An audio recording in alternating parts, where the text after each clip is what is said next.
this is your ministry. But this, we are taking the fight to the criminal dens. How realistic is this? Without Nigerians, beg your pardon, please. Without Nigerians raising alarm about Nabiha and all of that, it was funny for us that Nigerians have raised alarm on social media about a week or thereabout. That was when, for instance, the FCT minister began to react. That was when the Nigerian police began to say something and act towards anything. But at that point, the deed had been done.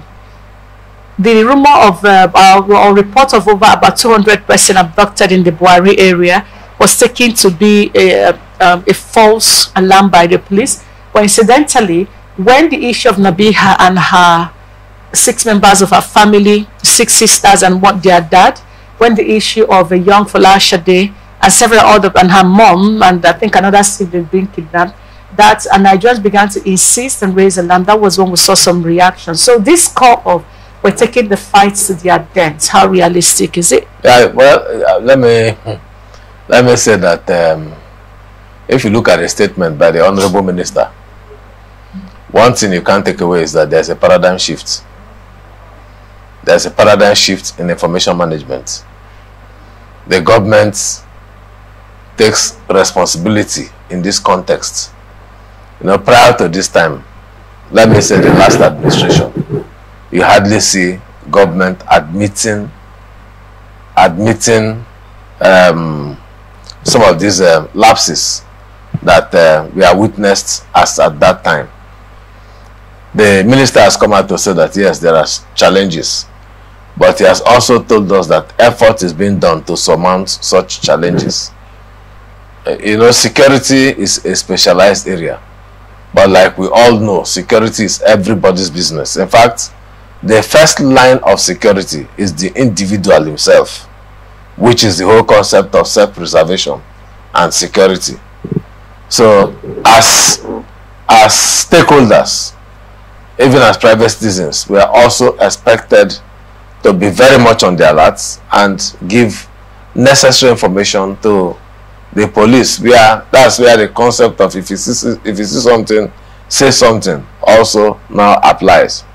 Now, yes, the minister has said that they are in summary that they are on top of the situation. You know, certain things have you will see that there's a gradual drift from the northwest and the northeast towards the Federal Capital Territory, and all kinds of theories have been given to it. The Buhari, yeah, these things had happened. You know Buhari very well. In fact, from the Usman Dam down to the Buhari itself, in that local government area, we are told that it borders about 4 states. 7. About 7 in all. Because I know Nasarawa is there. Kaduna is there. Benue is there. Niger is there.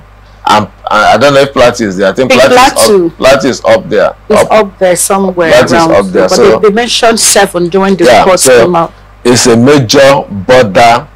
It's a major border community that nobody until recently had even suspected that the armed bandits could penetrate that area. That's where we have the headquarters of JAMB itself. Yes, that's where we have the headquarters of JAMB. And we also have a campus of Nigerian Law School there. So it was a very serene and very calm area. But now we started seeing insurgency. You know, it means that area itself, you know, has become a weak link for some of these bandits and insurgents to infiltrate into Abuja. I believe that, given the security organizations the benefit of doubt, that they are actually working around it, and with the concerns of Mr. President, you know, who has also provided the Minister of the Federal Capital Territory last week told us that the President has also made some approvals for tracking. Yes, for tracking. Yes, tracking devices. Let's hope that we will see better results.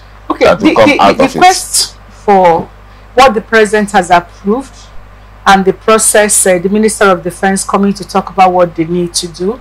If you put all of that on one side and then talk about security in 2024 in a technology-driven system.